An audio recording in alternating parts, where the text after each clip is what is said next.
It's Local Edition. I'm Brad Pomerance. We're in Sacramento today, and we are joined by none other than Matthew Harper and his hat. I love your hats. He is a member of the California State Assembly representing significant portions of Orange County. And of course, one of those communities you represent, Tough Life, Laguna Beach. Yes. Laguna Beach. And Laguna Beach is known for its art. A lot of art galleries, and a lot of these art walks, and you can go from gallery to gallery. But there's an issue that's popped up. Someone said to you there ought to be a law. Yes, and that's what I've been doing, is listening to the district. Over my first term, I've made sure that myself as well as my staff have been available throughout the district for people to be able to approach. Some people come to my district office and some people come to my capital office, but some of the best ideas are from casual encounters that we have from people in the district. And Laguna Beach is a great place to represent. It's a beautiful part of California. Long before there were TV shows that were made about it, it was an art colony. And artists were drawn to that location because of its natural beauty and loved to paint, loved to sculpt. Many of the fine arts, in fact, you have the Stardust Festival there, as well as the Pageant of the Masters is known throughout the world, where people mock up the paintings, the classic paintings and other forms of art in true life.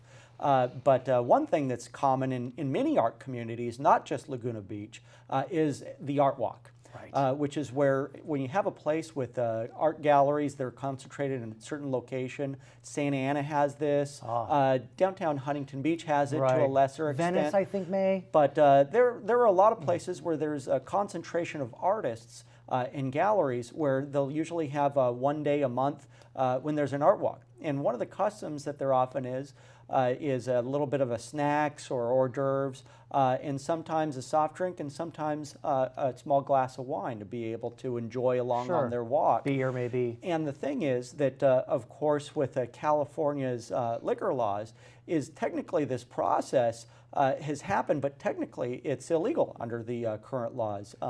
And so we had a situation in which the state legislature has adopted two previous bills in the previous session for barber shops. And then there was another bill with salons, because sometimes a barber shop will make a part of their, they can up the price a little bit, of course, if people are a lot more comfortable and interested. And so some will have a beer or something like that.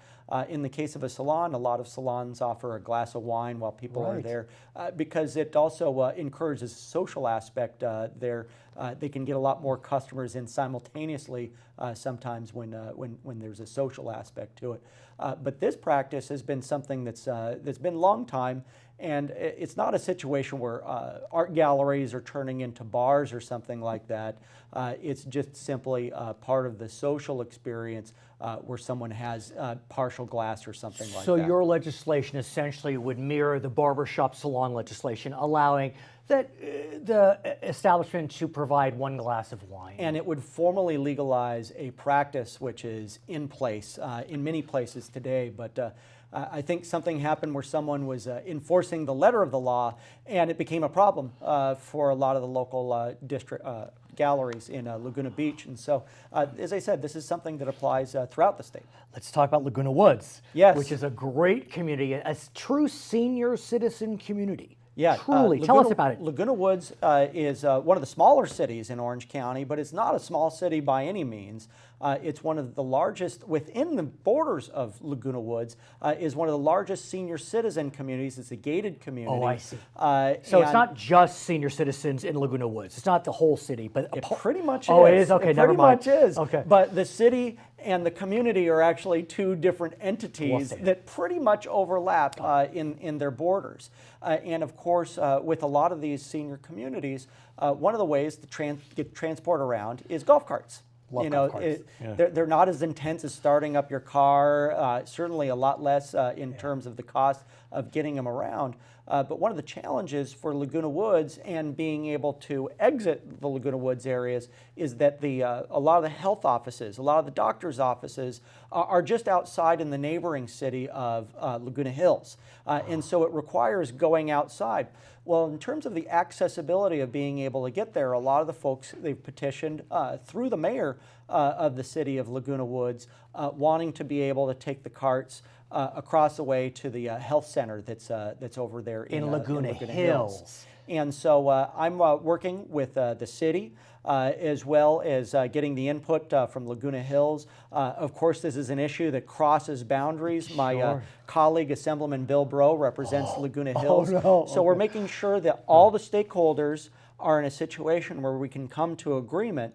And what we'd like to do is have a bill to be able to legalize that, to be able to allow people to use those golf carts to be able to cross a major street, but be able to go and be able to access their doctor appointments and such. So is this specific to just this community? And this is a practice that's happened in other parts of the state, whether it's in the Coachella Valley with the many retirement communities that are there. Is legislation in the past has typically been sponsored by the assemblyman or the state senator who represents the area, because rather than impose one-size-fits-all legislation across the state, it allows it to be judged on a case-by-case basis. Does it make sense safety-wise? Does it make have all the precautions been taken in terms of the cities with their local transportation? And as I said, a part of making sure that all the stakeholders are consulted is making sure that we're doing something that makes sense for everyone. So forgive me, couldn't Laguna Woods and Laguna Hills just have their own ordinance? We need to go to Sacramento? Yeah, it would be a violation of state law unless it was carved out. Okay, so let's talk about another. There ought to be a law presented to you. This is quite serious, if I may, and it deals with domestic violence. Yes. Talk to us about what you've learned and how a constituent has come to you and asked for you to sponsor legislation in this arena. Well, I'll tell you what, crime is a very big concern of mine, and victims' rights and making sure that we're looking after victims is very important. Unfortunately, our legal process often focuses just on the innocence or the guilt of the perpetrator of a crime, but too often we overlook the situation that the victim has to deal with. And so my legislation would make it so that domestic violence victims would have to have required information about shelters given to them. Because that's the situation that a lot of folks get in, is when they're victims of domestic violence, sometimes they don't know where to go and who to be able to turn to. So who's giving that information?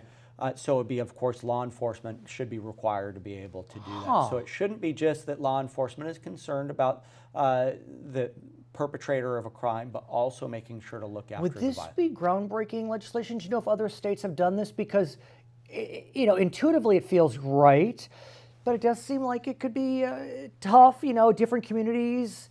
So I don't know whether this has been done in other states, but I know that this was something that was brought to me by a constituent, and I said, right on, this is something we should definitely be addressing since it doesn't exist in current law. So let me ask you, as you know, you're a member of the Republican caucus, and the Republican caucus is not the majority caucus right now, so with all these bills, you'll want to talk to your friends on the Democratic side, get some support. Have you started to reach out to your friends in the Democratic Party? Absolutely. I've worked trying to introduce the concept of these bills with Democrats.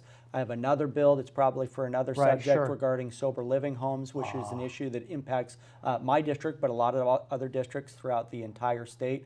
But it's very important to be able to look for areas where most members of the legislature would be in agreement. And I would think that these ones are easy calls in terms of making sure that it moves forward through the legislative process so that it can be put on the governor's desk. Because addressing these specific issues for people in my district, as well as some of these impact people throughout the entire state of California. And I would argue that even Laguna Beach, people visit from not only throughout California, but throughout the entire world. And so making it a better place is a good thing here in California. He is Matthew Harper. I'm Brad Pomerance. It's Local Edition.